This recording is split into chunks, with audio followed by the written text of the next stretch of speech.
Bom, pessoal, tudo bom? Meu nome é Tomás Galvão, eu sou alumni de HBS, me formei no ano passado e me juntei aqui para ajudar a fazer essa conferência. Estou muito feliz dessa honra assim, de estar do lado de vocês e poder conhecer vocês. E animado, muito animado para esse próximo momento aí com o pessoal, com convidados mais que especiais.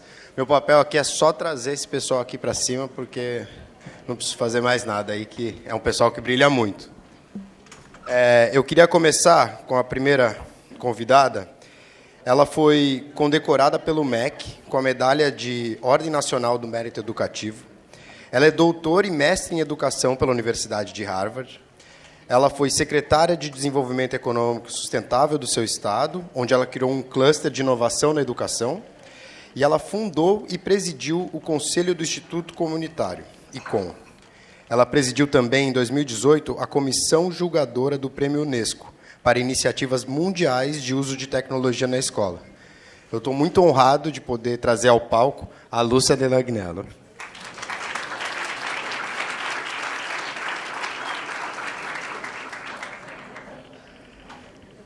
Para esse debate, também gostaria de convidar nosso próximo convidado.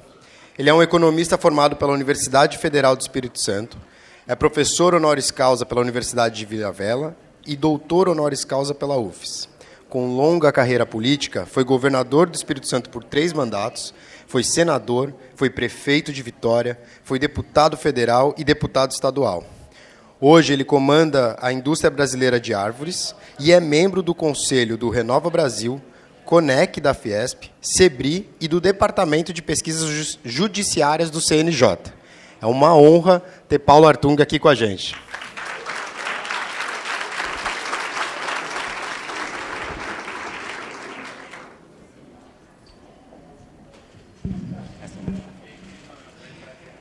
A terceira convidada foi uma pessoa que eu conheci pessoalmente. Ela tem 25 anos, é daqui do Rio de Janeiro, se formou em Economia em Harvard College. Ela lá, quando estava lá, foi tanto presidente do RUBA, da Associação de Brasileiros de Harvard, quanto da Brasil Conference da edição de 2020. Ela escreveu sua tese de conclusão de curso sobre os impactos da UPP no Rio de Janeiro e o impacto na educação de crianças em escolas públicas. A sua tese foi premiada com o Hobbs Prize. Após se formar, ela trabalhou por 1 ano em um fundo de Venture Capital e depois se juntou à Isaac, uma startup que impulsiona as escolas através da gestão financeira.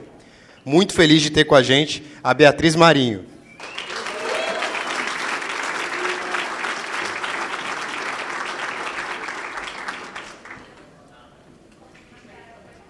E por último, mas não menos importante, me sinto muito honrado também de ter com a gente ele, que é pós-doutor pela Faculdade de Direito da Universidade de Berkeley. Ele é mestre e doutor pela Faculdade de Direito da Universidade de Harvard. Hoje, professor da Faculdade de Direito da Universidade Mackenzie e é especialista em Direito Constitucional, Direito Antidiscriminatório e Psicologia Jurídica. Fico muito honrado também de trazer com vocês a Dilson Moreira.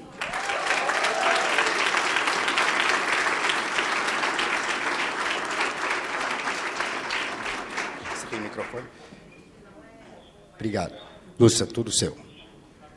Muito obrigada, Tomás. Estou super feliz de ter sido convidada para mediar essa conversa, porque depois daquela discussão estimulante do país que nós queremos, a pergunta que fica é quem é que vai construir esse país, né? Quem é que vai liderar os movimentos necessários para nós construirmos o país que nós queremos. E a gente aqui tem uma diversidade muito interessante, geracional, de olhares, de olhar a liderança política, a liderança jovem, a liderança empresarial, a liderança intelectual. Então, acho que nós teremos uma conversa muito interessante e eu combinei com os panelistas de nós tentarmos ser rápidos aqui nas nossas colocações para podermos ter um debate.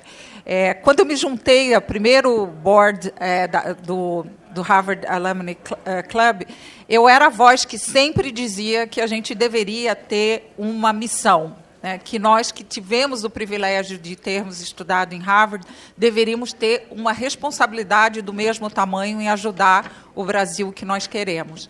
E essa questão de liderança veio sendo... o próprio conceito de liderança veio evoluindo ao longo do tempo, né? Do líder, daquele comando e controle, daquele que era o poderoso, que tinha poder e liderava, né, os seguidores, de uma liderança muito mais distribuída, de um poder muito mais distribuído, e isso faz com que a gente repense, primeiro, o que é ser um líder, como exercer esses diferentes tipos de liderança e como promover a formação de líderes para o futuro, para o cenário que nós queremos construir. Então, eu vou fazer a primeira rodada de perguntas aqui. O que é ser líder e como exercer liderança? Professor Adilson, posso começar aqui? Boa noite para todas e todos. Em primeiro lugar, obrigado pelo convite para participar deste evento, e especialmente para falar neste painel. Eu me juntei ao movimento negro quando eu tinha 16 anos de idade.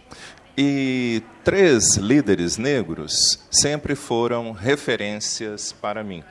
Eu estou falando de Martin Luther King, Malcolm X e também de Abdias do Nascimento. Desses 3 líderes negros, Malcolm X certamente foi o que mais me influenciou, porque ele sempre foi um sujeito extremamente sagaz. A fala de Malcolm X me permitiu conhecer o funcionamento do racismo, a dinâmica psicológica do racismo, também me permitiu ter elementos para afirmar a minha negritude. Bem, com o passar do tempo, a minha admiração por esses líderes e pela liderança do movimento negro de maneira geral foi diminuindo, e hoje eu tenho uma postura bastante crítica em relação a eles. E por quê? Eu tive contato com uma outra narrativa sobre a história do movimento negro, tanto norte-americano quanto brasileiro. E uma característica desse movimento, que sempre foi encoberta, é o fato de que, durante o principal período de luta do movimento negro norte-americano, havia uma tentativa bastante clara de supressão das demandas formuladas por mulheres negras. Então, tanto no Brasil quanto nos Estados Unidos, havia uma certa política da respeitabilidade. Isso significa que grande parte da liderança do movimento negro queria demonstrar para brancos que eles eram iguais a eles. Fundamentalmente, queriam mostrar para brancos que eles eram pessoas respeitáveis de classe média. E, portanto, demandas formuladas por mulheres negras, ou seja, todo o debate pelo feminismo, foi deixado de lado. O debate também sobre os direitos da população LGBT também foi deixado de lado. Bayard Rustin é um sujeito que teve uma importância tremenda na história do movimento negro norte-americano. Ele foi um mentor intelectual de Martin Luther King e também de Malcolm X, mas como ele era um homem negro homossexual, ele sempre ficou nos bastidores. Essa realidade nos convida, então, a responder à pergunta que você acabou de formular. O que significa ser líder? Quem tem legitimidade para exercer o cargo de liderança? E, especialmente, quem nós realmente representamos? As palavras, líder, liderança, como várias outras, meio que perderam sentido, porque todo mundo agora que ocupa cargo de poder e prestígio é chamado de líder, etc. E quando nós olhamos para essas pessoas, em grande parte dos casos, nós observamos que esses indivíduos são geralmente pessoas brancas, pessoas heterossexuais, pessoas de classe média alta ou de classe alta, fundamentalmente homens brancos heterossexuais de classe alta, que nunca fizeram absolutamente nada de relevante na vida, que nunca tiveram qualquer tipo de militância efetiva, nunca tiveram nenhum ato que permitiu a melhoria das condições de vida de qualquer grupo que seja. E a ideia de liderança está muito atrelada a isso. Então, ótimo, você é um líder. Quem você está representando? Bom, pessoas, a liderança das nossas instituições públicas e privadas no Brasil são exercidas basicamente por um mesmo grupo, que eu acabo de mencionar: homens brancos heterossexuais de classe alta. Há algum problema com isso? Desde que eles sejam competentes, não. Agora, qual é o problema? A vasta maioria de homens brancos heterossexuais de classe alta não tem absolutamente nenhum contato com negros, que são a metade da população. Então, como nós vimos hoje de manhã, 90% das pessoas que vão para Harvard são exatamente membros desse grupo. Pessoas brancas no Brasil, de classe média alta, não têm contato com negros. Nenhum. Zero. Isso significa que elas não podem representar negros de maneira adequada porque não têm nenhum conhecimento sobre a realidade da metade da população brasileira. Então, quando nós falamos sobre liderança, nós devemos fazer o seguinte: onde é que nós vamos colocar recursos para formar pessoas que construirão uma plataforma intelectual, uma agenda intelectual, política, etc., que permitirá que essas pessoas atuem e representem grupos específicos. Grupos que os grupos dominantes não conhecem, não fazem parte, não têm conhecimento da realidade. E a história que eu mencionei anteriormente, eu fiz questão de começar com isso, porque até mesmo quando nós estamos falando dos grupos minoritários, nem mesmo essas lideranças têm realmente o conhecimento da complexidade daquele grupo. Não é? Então, o reverendo Martin Luther King, com todo o respeito que eu tenho, é provavelmente a figura política mais importante da história dos Estados Unidos, teve essa atitude. Não, olha, a demanda feminina vai ficar para depois. Então, isso é um problema, porque nós não podemos ter justiça racial sem a justiça feminina. Então, quando nós estamos falando sobre liderança, formação de liderança, nós precisamos formar homens negros, nós precisamos formar líderes, mulheres negras como líderes.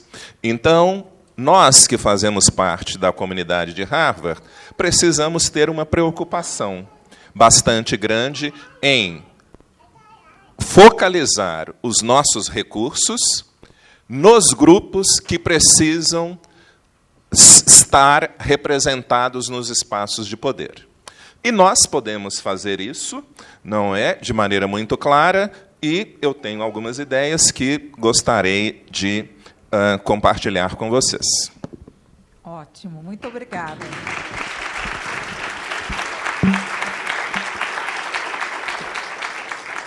Bia, para você, o que é ser um líder? Qual é esse conceito de liderança e como exercer? Quais são as formas de exercer esse seu conceito de liderança? Primeiramente, eu queria agradecer demais o convite.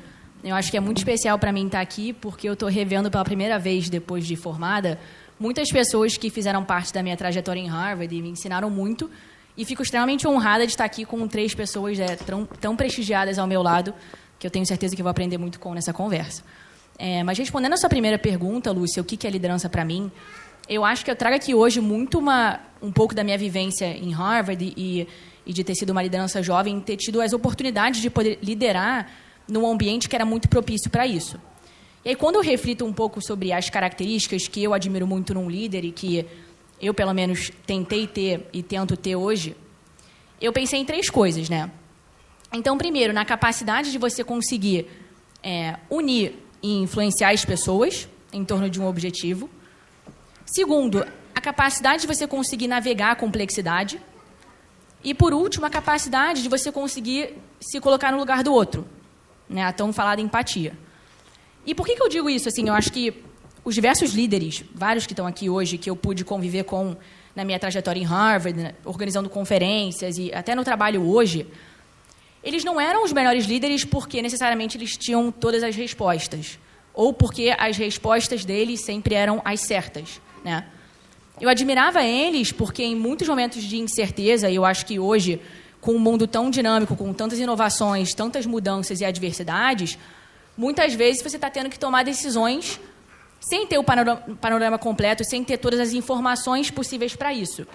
Então, a capacidade deles era de navegar esses momentos complexos, juntando o melhor grupo de pessoas, e aí quando eu digo melhor grupo aqui, isso não passa por ser a soma das pessoas mais inteligentes ou das melhores pessoas, mas sim por formar um grupo coeso, diverso, que traga diferentes opiniões e que vá servir à finalidade de atingir aquele objetivo, e porque eles conseguiam botar em jogo as diferentes perspectivas que estavam na mesa. Porque muitas vezes, quando você é um líder, você vai tomar uma decisão, parte exatamente por isso, para que ela não seja enviesada e você consiga considerar as diferentes opiniões que estão na mesa. E aí, falando um pouco sobre a experiência que eu tive em Harvard, o Jorge Paulo hoje falou um pouco sobre a Arruba, né? E aí, o que é a Arruba? Eu queria falar um pouco sobre isso. A Arruba é a Harvard Undergraduate Brazilian Association. Nada mais é do que o grupo de brasileiros de Harvard que estão no undergrad. Então, esse grupo ele começou super pequeno. Hoje em dia, já tem umas 20 a 30 pessoas, pelo menos quando me formei, esse era o número de alunos ali. E eu tive o privilégio de liderar a Arruba e participar desse grupo ao longo dos meus 4 anos ali na faculdade. E o que a gente faz, né?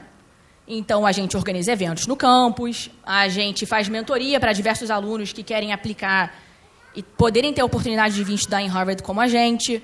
A gente organiza festas que são ótimas assim, no campus. Então, o Jorge Paulo não estava mentindo quando ele falou que o pessoal gosta de uma bagunça, mas, no fundo, para mim, a Arruba ela foi uma família.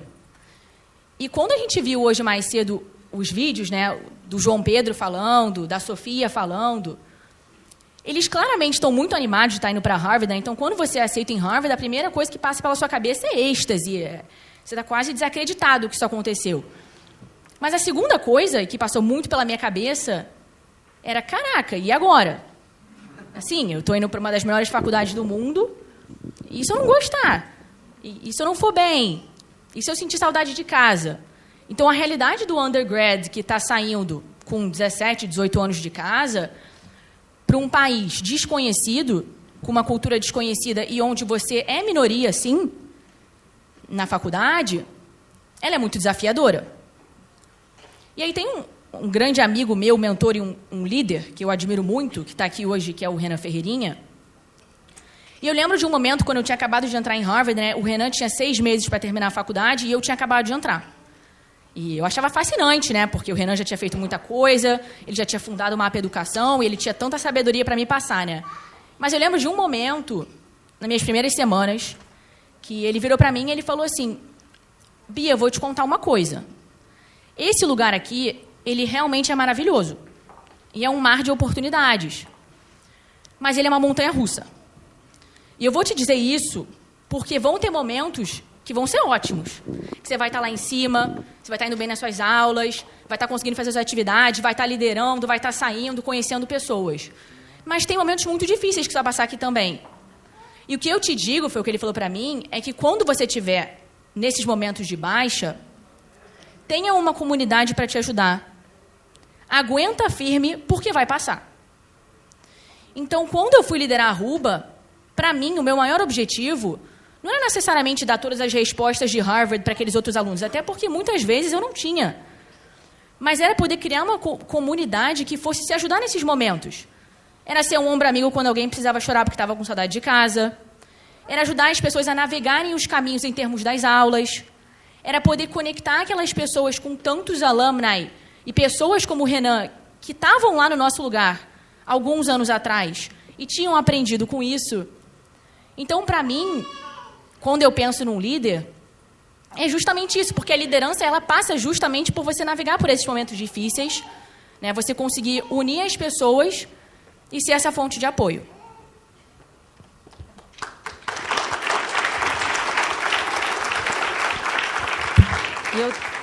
Eu tinha falado com o governador Arthur para ele não falar sobre política, mas é quase impossível a gente olhar para ele e não pensar em liderança política, né? Então, qual é o conceito de liderança, entre parênteses, política, que o senhor acredita?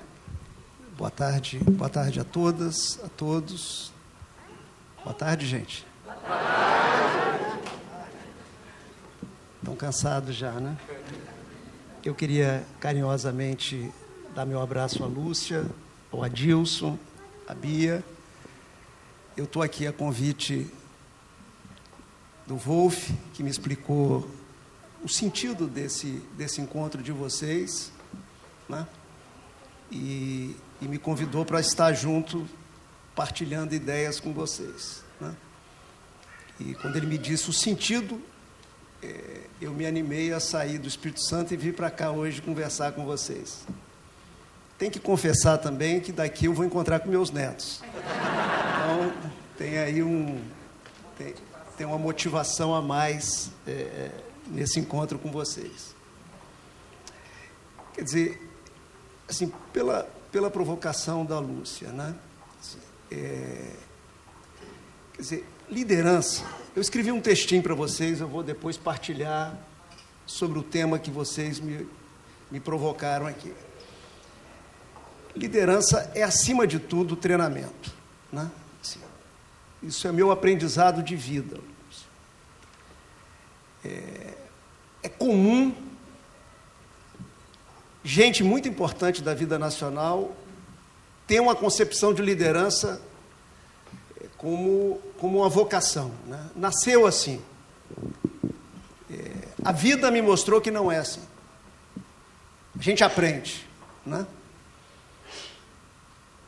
Por isso que quando eu estava na outra encarnação, né, e passando para essa nova encarnação que eu estou vivendo agora, eu aceitei o convite do Renova BR para a gente estar juntos numa plataforma de formação de novos líderes, meninos, meninas,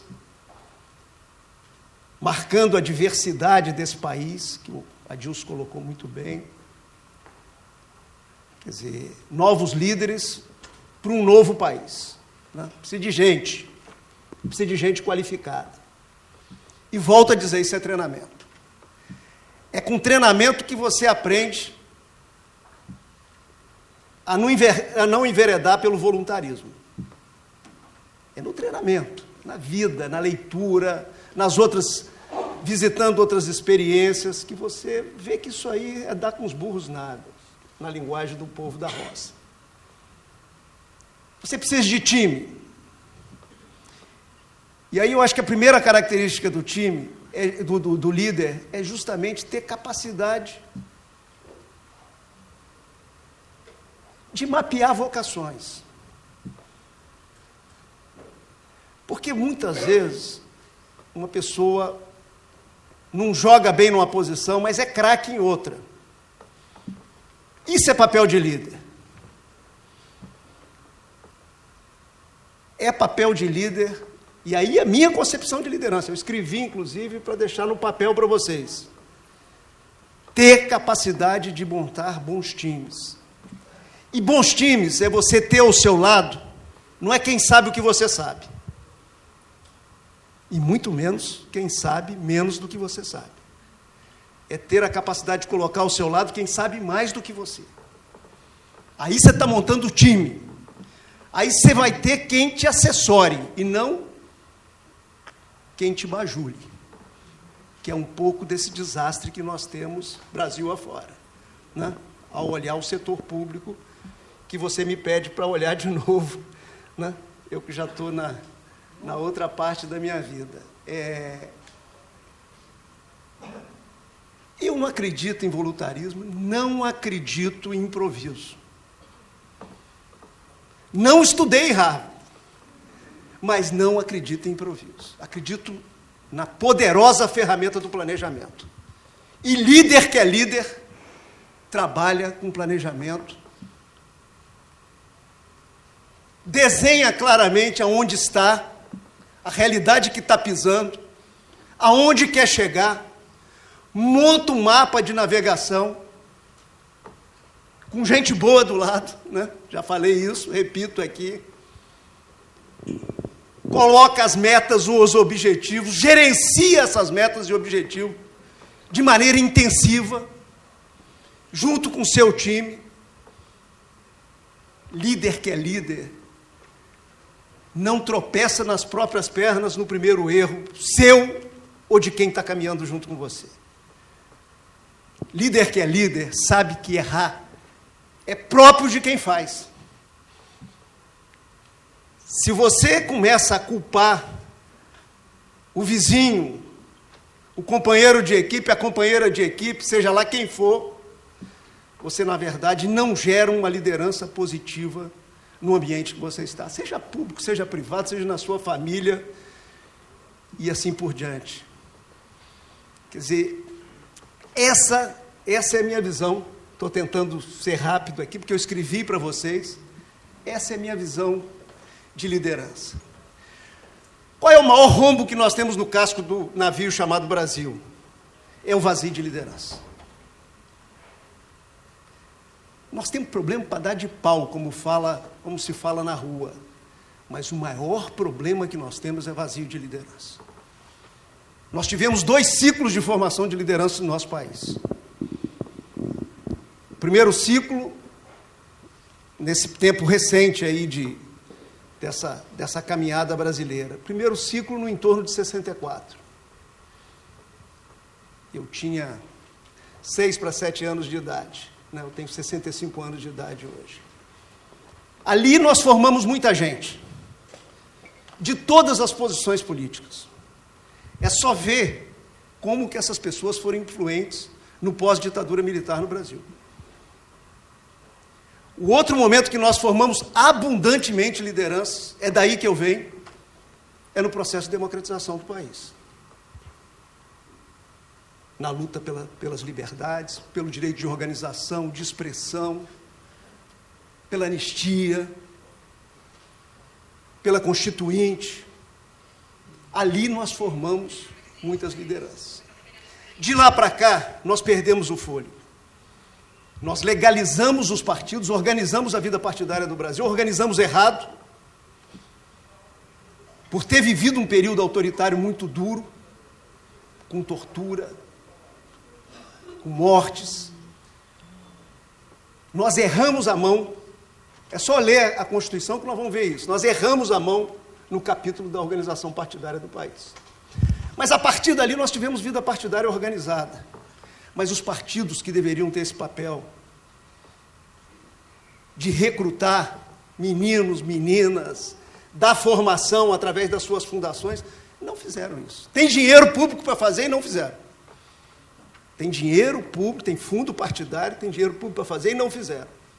Quem está fazendo isso são os movimentos cívicos. Por isso que ao sair do governo, eu pulei para dentro de um desses movimentos cívicos, que é o Renova BR, que está formando gente para tudo quanto é canto desse país. Assim, queria terminar dizendo o seguinte: a gente, quando olha o Brasil, muitas vezes comete o erro de só olhar os nossos problemas. Nós precisamos olhar no fundo do olho dos nossos problemas. Não adianta empurrar problema para debaixo do tapete. Mas nós temos que ver as coisas boas que estão em curso. E nós estamos tendo uma nova geração de liderança em plena formação no nosso país. Sim. É olhar o governador que terminou o ciclo dele lá no Rio Grande do Sul. Sabe? A capacidade de organizar politicamente um Estado que há 42 anos tinha vivido um ciclo de déficit orçamentário de 40. Só 2 anos lá da IEDA que eles tiveram superávit. É olhar o Ferreirinha aqui, sabe? Deputado, secretário de Educação, fez a transição da volta às aulas aqui, quando a maioria dos políticos brasileiros estava escondido atrás da corporação de professores através dos seus sindicatos, que é um baita problema que nós temos no país. Quando eu falo que esse Brasil é um país com enorme potencial, mas que está amarrado numa corrente das corporações, é por isso. sabe? É assim que apropriou o orçamento público. Por isso que não tem nos orçamentos públicos brasileiros espaço para o gasto discricionário. O gasto está todo carimbado. É 80 e tantos por cento, 90% e assim por diante. Para quebrar isso, tem como mudar essa? Claro que tem. O que está aí foi feito por líderes equivocados. Uma boa liderança conserta isso. Não como salvador da pátria, uma boa liderança coletiva. Vocês já entenderam a minha visão de liderança. Salvador da pátria é isso que o Brasil apostou 500 vezes e alguns desses salvadores sequer terminaram os seus respectivos mandatos. Né? Nós precisamos seguir um outro caminho. Então, assim, desculpe que eu acho que eu falei muito, peço desculpa aí. Sem problema. Sim, mas é esse o modelo de liderança que nós estamos precisando. Só para deixar claro que nós não vamos formar isso no futuro, não. Isso está em formação no nosso país. Nós estamos produzindo uma safra de novos líderes, meninos, meninas, Brasil afora, com diversidade, negros, pardos, homens, mulheres, indígenas, Brasil afora, sabe? Que isso uma hora vai ter uma cara bonita lá na Câmara dos Deputados, lá no Senado da República, nas Assembleias Legislativas dos nossos estados federados, nas câmaras municipais. Eu acho que a gente seguir em frente.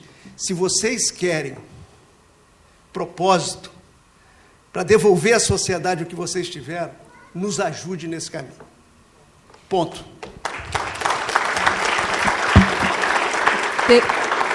Temos muito assunto sobre isso, mas eu fiquei intrigada, professor Adilson, com algo que o senhor falou, da sua evolução da visão de um líder como Martin Luther King. E como ele ainda é admirado, mesmo quando ele deixou, por exemplo, a questão das mulheres para uma... O que faz do Martin Luther King, que características pessoais da liderança dele, mesmo a gente reconhecendo hoje as limitações ou erros que ele possa ter cometido, que ele continue sendo um exemplo de liderança para o movimento negro? Eu estou finalizando um livro que se chama Mulheres, Raça e Direito, sobre as bases constitucionais do feminismo negro. E, em um determinado capítulo do livro, eu proponho uma ideia de um constitucionalismo negro, que eu identifico como uma forma específica de política constitucional que tem como objetivo fundamental elevar o status de pessoas negras. E eu argumento que nós não podemos alcançar esse propósito a partir de uma leitura liberal da Constituição brasileira. Não é? O liberalismo individualista não vai promover ou tem possibilidades muito limitadas de promover a emancipação de pessoas negras. E, então, eu fui olhar para o pensamento político diaspórico. E, em função disso, eu tive contato mais profundo com a imensa produção intelectual do reverendo Martin Luther King. Ele escreveu muitas cartas, ele escreveu obras que têm uma tremenda profundidade intelectual e política. São obras, são cartas que expressam uma compreensão muito complexa, muito avançada sobre a comunidade, sobre o papel das lideranças e sobre o tipo de vínculo moral da amizade cívica, o papel da amizade cívica na construção de uma comunidade. E o reverendo Martin Luther King tinha algumas características que são essenciais para um líder. Resiliência. Ele foi preso incontáveis vezes, foi ameaçado de morte até ser assassinado, possivelmente pelo próprio Estado norte-americano. O reverendo Martin Luther King tinha uma grande capacidade intelectual. Ele também era um homem extremamente carismático. E ele era um sujeito capaz de comunicação. Saber comunicar, saber conversar, significa saber ouvir, significa abrir portas de comunicação para as pessoas. O sucesso, ainda que limitado, do movimento dos negros norte-americanos se deu porque Martin Luther King conseguiu também mobilizar parte da população branca, parte da intelectualidade branca, parte do establishment político branco em relação da necessidade de efetivação dos ideais democráticos, dos ideais constitucionais. Então, obviamente, ele tinha muitas características pessoais que são essenciais num líder. E, fundamentalmente, ele era um sujeito que, por saber ouvir, ele sabia também compor uma estratégia de ação política capaz de ressonar com os diferentes setores da comunidade negra e da comunidade branca, da comunidade norte-americana de maneira geral. O movimento negro norte-americano é também extremamente complexo. Martin Luther King sempre foi duramente criticado em função da sua perspectiva assimilacionista. Ele sempre foi duramente criticado por Malcolm X por causa disso. Mas esse compromisso, especificamente esse aspecto da sua estratégia da luta pela não violência, por evitar conflitos, a violência como uma forma de conflito, essa era a proposta de outros setores do movimento negro, ele conseguiu criar uma mobilização em torno dessa causa. Eu não estou dizendo que ele era um cara que procurava contemporizar, eu vou fazer isso para agradar os brancos. Não. Os escritos dele são muito claros nesse sentido, tá? De crítica social pervasiva. Mas eu penso que a possibilidade de ouvir e a capacidade de persuasão o tornou uma pessoa e um líder tão bem-sucedido. Muito obrigada. E, Bia, entre jovens com capacidade intelectual muito parecida, que estão em jovens, o que faz uma pessoa ser eleita uma líder? Né? Que características dessa pessoa, numa liderança, vamos dizer, mais horizontal, num grupo mais homogêneo, fazem com que essa pessoa seja eleita para ser presidente, por exemplo, da Associação de Alunos de Harvard? É uma ótima pergunta. Eu acho assim que a capacidade de se comunicar é muito importante, mas, além disso, a empatia, né? Então, acho que um trabalho muito grande que eu tinha ali era de entender que cada pessoa que estava naquele grupo vinha de um ambiente diferente, de uma casa diferente, de um estado diferente, de um ambiente de escola diferente. E é muito assustador, né? Porque quando você vai para Harvard, na sua escola, geralmente você era um ótimo aluno, você era o melhor aluno, você ia muito bem, e pela primeira vez na vida, você é posto numa situação que você está numa turma com 1.700 outros alunos e que todo mundo é muito bom. Então, a primeira coisa que passa na sua cabeça é assim, por que eu estou aqui? Né? Qual que é o meu objetivo? Então, grande parte da liderança ali, e de que eu acho que os diferentes presidentes da RUBA, né, não só eu, tinham um papel nisso, é de mostrar que cada pessoa que estava ali, ela tinha, sim, um objetivo, ela tinha, sim, algo a contribuir para a comunidade. Era engraçado, porque nas primeiras semanas de aula, no seu primeiro ano em Harvard, você come todas as refeições num refeitório com as 1.700 pessoas. E a coisa que mais te incentivam é você conhecer os outros. Então, naquelas primeiras semanas, você vai sentando em mesas enormes, com 40, 50 pessoas, e aí você começa a introduzir. Então, oi, tudo bem, etc. Aí, na sua esquerda, tem o campeão mundial de ping-pong, que também é ótimo aluno, tirou as melhores notas. À sua direita, tem uma pessoa que escreveu poesia, foi premiada e foi chamada pelo Obama para falar.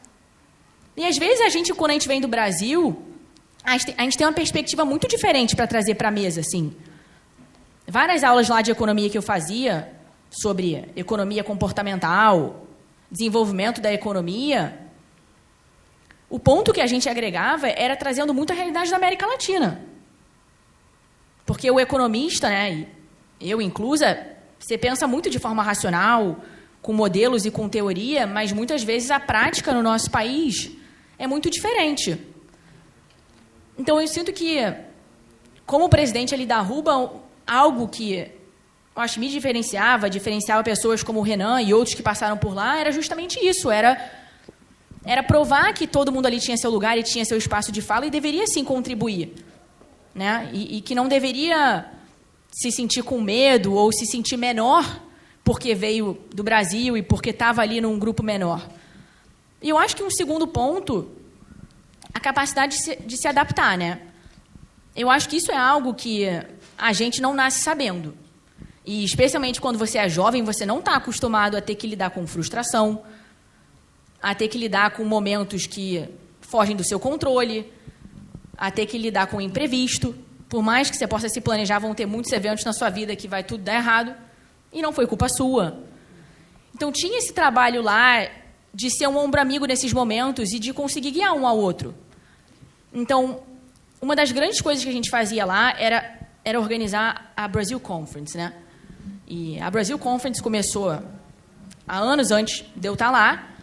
Mas qual que era o objetivo, né? Era uma conferência organizada por alunos e para alunos, com o objetivo de trazer diversas lideranças do Brasil para Harvard e para MIT, que muitas vezes não dialogariam aqui.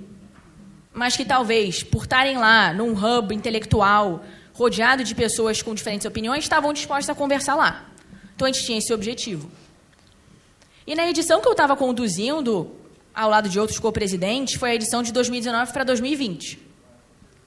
E qual que foi o desafio? Né? A gente estava lá e era um time de 100 alunos. 100 alunos. Então, a gente está falando de 100 alunos de diversas escolas de Harvard e MIT, então, não só da graduação. Então, muitas das pessoas que eu conheço aqui, eu conheci lá. E que a gente estava trazendo 800 pessoas para Boston e mais de 100 palestrantes. E a conferência em abril. E aí começa a chegar a final de fevereiro e março e a gente começa a ouvir ruídos sobre a Covid-19. Mas que não tinha necessariamente ainda chegado nos Estados Unidos, né? E aí você se encontra numa posição de ter que tomar uma decisão, porque já era um momento onde as pessoas estavam comprando passagem para vir, hotel, já tinha fechado todos os patrocinadores do evento. Ninguém muito sabia se posicionar, ninguém tinha muita informação sobre o que ia acontecer. E você se encontra numa posição de ter que tomar uma decisão que, além de um evento acontecer, e ele tocava justamente na saúde das pessoas também, né? E no risco que você botaria nas pessoas que você estava trazendo para lá. E aí eu lembro perfeitamente da cena da gente sentado numa sala, com a liderança do evento, depois de consultar diversas pessoas da universidade, da Susan Lyons, de várias pessoas que estavam ali nos apoiando, e tomando a decisão meio no escuro de, poxa, a gente vai ter que cancelar essa conferência. E a gente tem que comunicar isso para as pessoas o mais rápido possível. E aí, nesse momento, a gente foi informando algumas pessoas-chave que sempre nos ajudam na organização, né? E eu lembro da gente escrevendo um e-mail para o Jorge Paulo. E a gente, assim, eram momentos de tensão, momentos que estava todo mundo ali muito triste, né, de estar tendo que fazer aquilo. E a gente escreve um e-mail para o Jorge Paulo e explica. Olha, Jorge, a gente queria te falar que a gente vai estar cancelando a conferência por conta da Covid. A gente não sabe ainda como que isso vai se alastrar, mas os casos na Califórnia já estão aumentando. Então, nossa decisão está sendo por cancelar essa conferência. Eu nunca vou esquecer o que ele me respondeu. Ele respondeu um e-mail que dizia assim: Bia, eu sinto muito que você está tendo que passar por isso, e toda a sua equipe, todos os organizadores da conferência. Eu imagino o tamanho da tristeza que vocês estão sentindo agora. Porém, eu acredito fortemente que são nesses momentos de tempestade, de incerteza, que o ser humano é forçado a pensar em soluções para resolver o problema de uma nova forma. E eu tenho plena confiança de que vocês, essas mentes brilhantes, serão capazes de chegar nessa solução. Contem comigo. E a gente vai e leva essa mensagem para o nosso time, né, e fala, pessoal, a gente queria comunicar que a gente vai estar cancelando nessa conferência. Eu falei, eu acho que hoje é um dia que pode todo mundo chorar, pode todo mundo ficar triste, vamos sim lamentar que isso está acontecendo, mas amanhã a gente vira a página e a gente vai juntos aqui desenhar o que vai ser essa nova conferência. Porque a gente não pode deixar ela morrer. Então, como é que a gente vai fazer isso? E aí já começou um movimento de um levantava a mão aqui, o outro ali, e a gente trazia soluções, e a galera fazendo brainstorming no quadro, bem aquela cena de Harvard mesmo, assim, sabe? Estou tentando descobrir a melhor solução para o problema. O resultado foi aqui. A gente se adaptou. Não foi perfeito. Mas a gente fez uma conferência online que atingiu 5 vezes o número de pessoas que teria 5, 10 vezes, onde a gente pôde trazer palestrantes que não necessariamente antes iam falar, porque não conseguiam estar presencialmente em Boston, e a gente fez isso juntos, num momento de muita incerteza. Então, eu acho que passa justamente por isso, assim. Tomar a decisão nessa situação complexa. Exato. Eu poderia falar só rapidamente uma coisa? Eu acho que, eu tenho a impressão, posso estar errado, que é importante nós fazermos uma diferenciação entre liderança e referência. Nessa segunda-feira, eu estava aqui no Rio de Janeiro, fazendo o lançamento de um livro com o professor Wallace, que está ali presente, e várias pessoas se aproximaram de nós dois e disseram: o senhor é uma referência para mim. E eu não sou uma liderança política, talvez eu seja uma liderança acadêmica na minha instituição, mas eu escrevo livros. E esses livros são lidos por pessoas e a minha obra, a minha trajetória profissional serve como uma referência para esses indivíduos, para muitos indivíduos. Essa história que a Beatriz acabou de contar é também algo que inspira pessoas e transforma, não é, a trajetória delas, as ações delas também, em referências positivas para os indivíduos. Então, talvez isso nem sempre seja algo, não é, positivo, porque quando você se torna uma referência, as pessoas ficam esperando uma certa forma de perfeição moral, não é? Elas podem ficar esperando uma perfeição moral do professor Wallace, e, na verdade, ele é flamenguista, então, não é? E tal. Mas, de qualquer forma, a gente... Eu acho que são duas coisas aí que talvez precisam ser diferenciadas. Por isso que eu comecei para a pergunta tão básica, o que é liderança? Porque realmente eu acho que existe essa superposição entre referências e lideranças, mas sabe onde agora eu estou entrando já no debate, liderança para mim é aquele que tem a coragem de tomar decisões que geram algum tipo de mudança, alguma ação real, e a referência é aquele que inspira, que eu olho, que eu...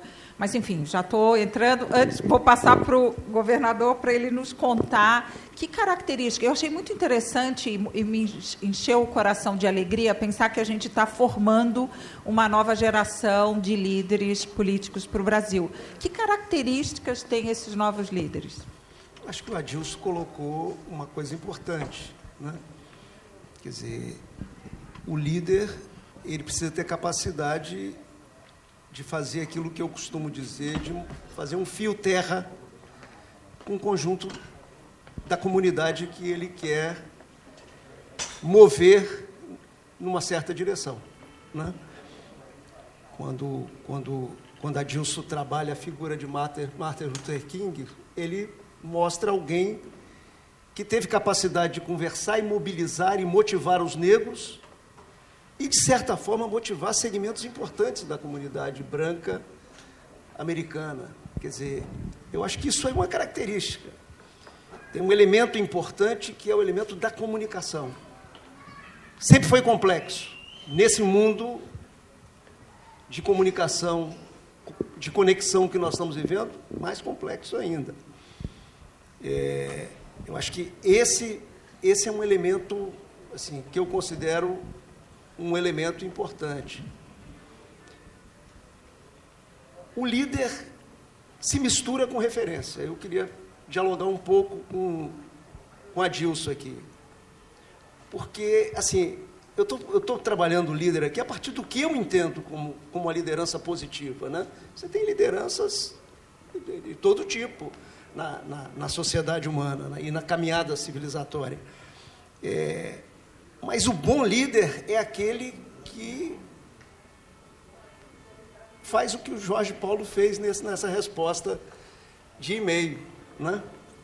Transmite valores. Quando ele rola a bola de volta para vocês, né? Quer dizer, isso aí são valores que ele cultua no exercício de liderança dele. Quer dizer, o bom líder é o líder que exala bons exemplos, boas atitudes, conecta com os bons valores, não erra? Claro que erra, senão não é humano. A obra humana é uma obra que dialoga com erros, não com repetição dos mesmos erros. Aí já faz uma outra diferença de líderes, né? Assim, eu acho que nós estamos em curso. Vou na carroceria de caminhão agora. Não há mal que dure a vida inteira. Nós estamos no curso de formação, nós estamos no curso da formação de uma nova geração de líderes no nosso país, né? O meu trabalho voluntário hoje é dedicado a isso.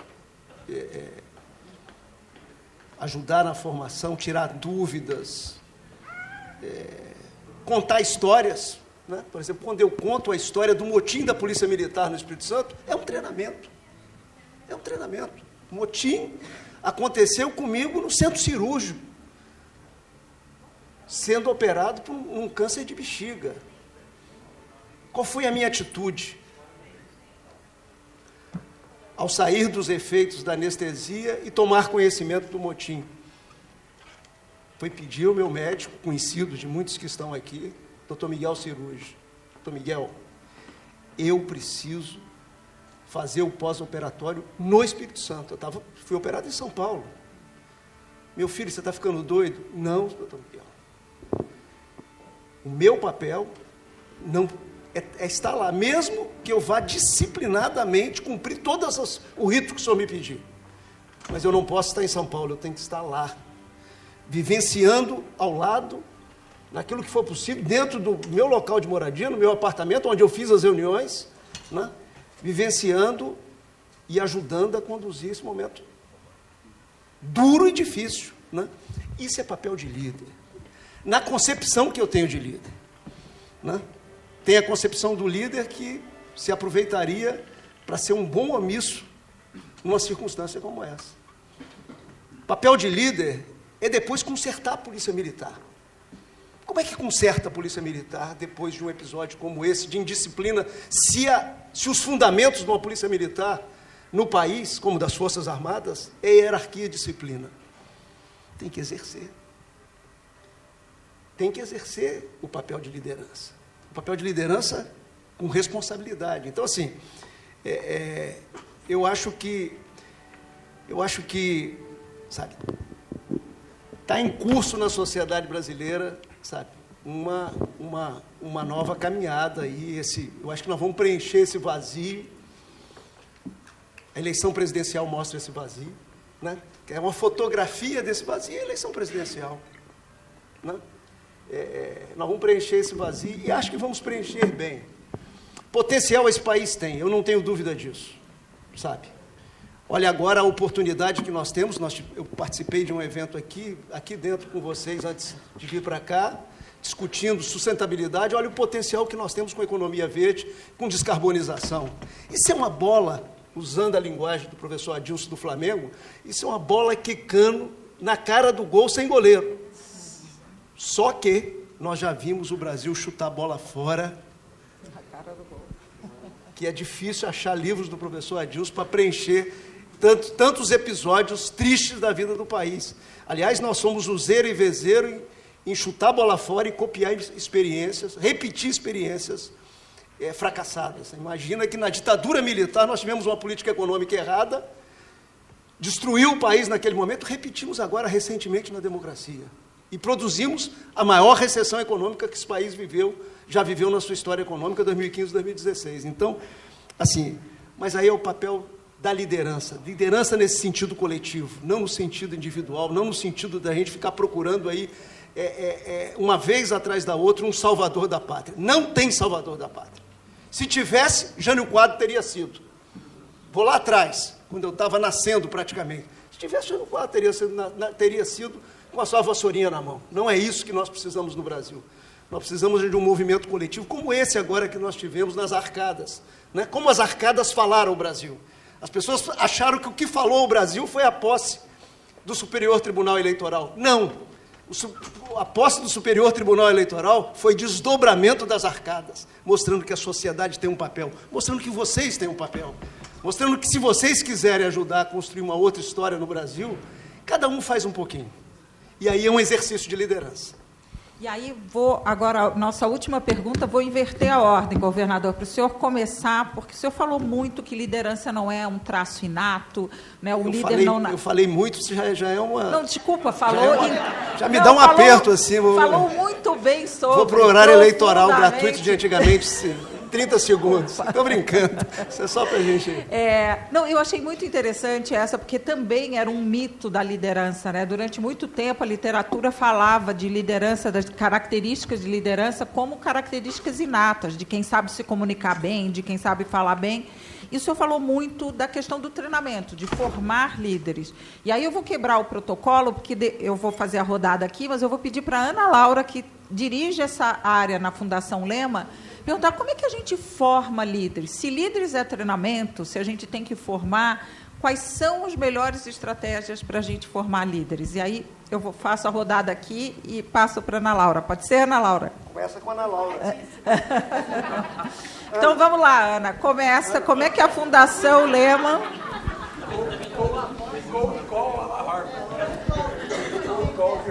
Cold call. Cold call mesmo. Obrigada, Lúcia. Muito, muito gentil. Bom. Como é que vocês, na Fundação Lehman, estão formando lideranças para o Brasil? O que vocês fazem para formar lideranças? Obrigada, Lúcia. Muito gentil. Oi, gente. Para quem não me conhece, meu nome é Ana Laura. Eu fiz HKS, me formei em 2019. Sou mãe da Laurinha, essa menina que falou Brasil no meio da apresentação. Então, estou construindo o futuro também por ela. Enfim, acho fundamental, um privilégio enorme estar falando para esse grupo aqui, que também já é tão privilegiado. E, como eu não me preparei para essa resposta, acho que uma das coisas que eu queria trazer, que ficou muito inspirado no que essas pessoas maravilhosas no palco falaram, é da distinção entre liderança e autoridade. Eu fiz HKS, fiz Heifetz também, e uma das coisas que mais me iluminou nessa aula que eu fiz foi ter essa distinção. Então, basicamente, hoje a gente tem no Brasil um país em que metade dos nossos jovens quer sair do país se pudesse. Isso, para mim, imprime a crise de liderança que a gente vive. As pessoas não querem ficar, não têm confiança de que ficar vale a pena.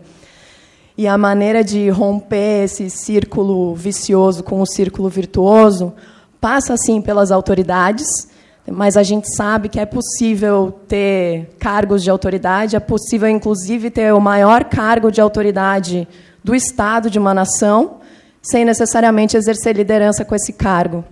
E aqui eu tenho certeza que tem muitas autoridades, pessoas que têm papéis, que têm cargos, que têm caneta, que têm posição, que têm poder. A diferença é o que se faz com tudo isso. E eu acho que é isso que a gente está conversando aqui sobre desenvolvimento de liderança. Eu tenho o privilégio de trabalhar na Fundação Lema, então muitos de vocês conhecem o nosso trabalho relacionado a desenvolvimento de liderança, a parceria com Harvard, que tem muitas décadas, desde a pessoa física do Jorge Paulo, a quem eu admiro muito, justamente para trazer mais oportunidades, não só para quem vai atingir cargos de autoridade, que olhando para essa sala, para a nossa rede, para os nossos amigos que a gente conheceu lá, a gente sabe quanto poder tem nessa rede, mas, mais do que tudo, que essas oportunidades gerem desenvolvimento de liderança de verdade, né? Que é você ser uma pessoa inteira, a gente falou de integralidade aqui mais cedo também, e acho que esse é o grande desafio que a gente se impõe também, né, nas nossas estratégias lá na Fundação.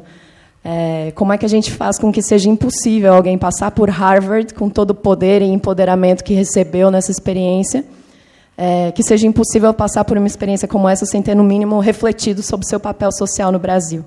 Então, acho que quero também agradecer todo mundo que organizou esse evento, que eu acho que parte das discussões que a gente viu acontecerem aqui provoca essa reflexão, assim, cada um da sua cadeira, do seu lugar, o que pode fazer, e aqui a gente sabe que são cadeiras bem poderosas. Obrigada. É isso. Obrigada, Lúcia. O Tim acabou de me mostrar uma placa que eu não acredito, Tim, que só faltam 3 minutos, tá? Porque a gente agora que vai entrar como a gente forma a liderança para o Brasil que queremos. Professor Adilson, já aproveitando para suas últimas palavras. Eu tenho uma proposta. E essa é uma proposta dirigida especificamente aos profissionais do direito, as pessoas que estão aqui representando faculdades de direito e também grandes escritórios de advocacia. Há pessoas aqui, estou vendo pessoas que trabalham em escritórios de advocacia que têm 50, 60, 80 anos. Ou seja, essas são instituições que acumularam um conhecimento, um know-how tremendo sobre como utilizar o direito para promover transformações sociais. Esse know-how pode ser muito bem utilizado para a formação de líderes que vão produzir transformação social. Então, como esse objetivo pode ser alcançado? Primeiro, as instituições que estão interessadas na formação de líderes, ou seja, de pessoas que vão fazer alguma coisa para promover a transformação do status coletivo, precisam ter uma busca ativa. Isso começa no 2º grau. Isso começa, e há instituições especializadas nisso, começa no 2º grau, identificando aqueles talentos, especificamente de pessoas negras e indígenas, que estão à procura e que têm o potencial para desenvolver uma vida profissional nas diferentes áreas, como, por exemplo, no direito. O segundo papel vem das faculdades de direito e com a promoção da maior diversidade racial do corpo docente e do corpo discente. Quanto maior for o número de pessoas negras e indígenas nas faculdades de direito, maior será também o número de pessoas que entrarão nos escritórios de advocacia, e aqui está o ponto central. Como eu disse, escritórios de advocacia acumulam conhecimento. E grande parte dos problemas que pessoas negras e indígenas enfrentam no Brasil são problemas de ordem jurídica. Então, quando você utiliza esse conhecimento, quando você expande o serviço de pro bono do seu escritório e coloca pessoas negras para ajudar pessoas que estão em uma situação de vulnerabilidade social, não é? Para enfrentar os seus problemas, como encarceramento em massa, violência doméstica, violência obstétrica, entre outras coisas, esses escritórios estão atingindo 2 objetivos. Primeiro, está formando líderes que poderão continuar trabalhando no escritório, ou que, depois dessa experiência do escritório, poderão ir para iniciar para o poder público, poderão ser gestores, poderão ser políticos, etc. Segundo, esse programa beneficia os escritórios porque ajuda os escritórios a desenvolverem um tipo de liderança. Um tipo de liderança que tem impacto efetivo nas vidas de pessoas negras e indígenas no país. Isso pode ser aplicado a outras áreas, mas escritórios de advocacia, especialmente, pessoas que estão aqui, do Pinheiro Neto, Matos Filho, entre outros, Demarest, etc., não é? Tem aqui a chefona aqui do Demarest, aqui na primeira fila. Então, essas pessoas podem ter um papel de suma relevância na formação de lideranças jurídicas que vão, ou dentro do Demarest, ou fora, ou em outras áreas, criar meios para resolver os inúmeros problemas de ordem jurídica que pessoas negras e indígenas enfrentam. Muito obrigada pelo pragmatismo da solução, hein? Tem uma ação bem clara aqui. Vamos lá, Bia. Aprendi a ser pragmático em Harvard. Bia e aí o governador, porque já estão aqui me cobrando que a gente está muito atrasado. Combinado. Sem me alongar muito, Lúcia, eu acho que os programas de investimento em educação e vários programas até de treinamento que a gente viu aqui, então, a Fundação Lehman e até a Fundação Estudar, o Prep Program, que cada vez mais estão focados em levar mais alunos para estarem estudando nas melhores faculdades do mundo e afora, são muito importantes. Só um último ponto que eu queria acrescentar é a importância de não só engajar os jovens, mas de ter exemplos que reforcem que o caminho é possível. Porque hoje eu acho que o jovem, a minha geração e as gerações que vêm depois, elas nascem sim com muita conexão com o propósito. Eu hoje trabalho no Isaac, que é uma EdTech, uma startup que nasceu aí no final de 2020, com o objetivo de melhorar a gestão financeira das escolas para que elas possam focar em educação. E toda vez que você conversa com qualquer pessoa que entra no Isaac, você pergunta, por que você está aqui? A pessoa fala, pelo propósito. Eu quero trabalhar com educação. E eu acho que todos nós aqui, a gente tem um papel, sim, em mostrar que esses caminhos são possíveis, porque muitas vezes você tem o desejo de estar conectado, o desejo de estar contribuindo para uma causa, mas você acha que você não vai ter um impacto, que o seu impacto não é o suficiente para mudar o Brasil, que não existe o caminho certo para chegar lá, que é muito difícil, porque às vezes é muito difícil mesmo. Muitos dos brasileiros que vão estudar fora, às vezes o natural é não voltar mais, que nem a Ana Laura falou. É difícil voltar, às vezes, encarar a realidade e querer mudar. Então, acredito que esse papel de reforçar, de mostrar que esses caminhos existem, eu acho que hoje, vários brasileiros que estão entrando em Harvard agora acreditam que podem, sim, se formar, aprender e voltar para a política, porque viram exemplos que estão acontecendo na prática. Da Tabata, do Renan, de diversos outros. Eu, por exemplo, acreditei em voltar para o Brasil para trabalhar e aprender sobre empreendedorismo, porque eu vi casos de mulheres saindo de lá e indo fundar startups, que eu acho que vão revolucionar o país com soluções e com tecnologia. Então, eu acho que o nosso papel aqui, né, tendo passado por Harvard, um ambiente que te ensina tanto, que te prepara para isso, é justamente reforçar esse exemplo, mostrar que esses caminhos existem e ajudarem as pessoas a chegarem lá através de mentoria e treinamento. Muito legal, obrigada. Governador Arthur? O que você quer que eu fale agora, Lúcia? Eu quero que o senhor dê, como o professor Adilson fez, a receita de como é que a gente forma esses líderes que o Brasil precisa. Você vê, olha, as coisas estão em curso no país. Quando eu cheguei no governo agora, o último ciclo que eu estive liderando o governo do Espírito Santo, eu fui bater na porta da Lema. Fui bater na porta do Instituto Natura, do Instituto Unibanco, do Instituto de Corresponsabilidade Educacional. Levei essa turma toda para o Espírito Santo. E nós impactamos. Sim, nós fizemos a diferença. Tiramos o Espírito Santo de 11º lugar no IDEB para 1º lugar na prova de português e matemática. Então, assim, os mecanismos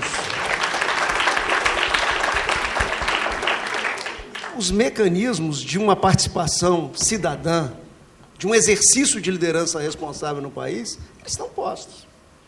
Você vai no RAPS, você vai no Livres, você vai no Renova BR, você tem aí plataformas formando gente, meninos, meninas. Nós não estamos formando para tal ideologia política. Nós estamos treinando as pessoas, aprender uma negociação. Negociar é treinamento. Aliás, tem que aprender que, muitas vezes, o ótimo é inimigo do bom. Isso aprende na mesa de discussão. E que o bom pode ser o primeiro passo para uma extraordinária caminhada de mudança e de transformação. Lá no nosso setor de árvores cultivadas, Adilson, nós estamos agora fazendo formação, nós já passou pelo nosso curso de formação mais de 1.000 profissionais do setor de árvores cultivadas. Eu estou falando de gente da Clabin, de gente da Suzano, de gente da West Rock e assim por diante, treinando para trazer para dentro da alta gerência dessas empresas diversidade e inclusão como temas fundamentais. Quer dizer, a forma de impactar nós temos. É claro que nós queremos melhorar o setor público do Brasil, melhorar a liderança pública do Brasil, né?